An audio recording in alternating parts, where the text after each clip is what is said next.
How to Learn Golden Hour by JVK in only 4 patterns. For every single pattern, there's 4 notes.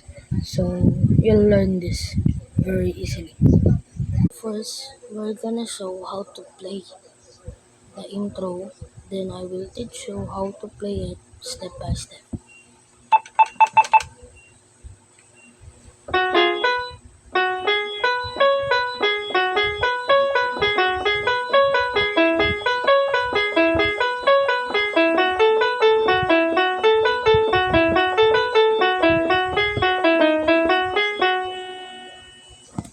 First pattern, you do this.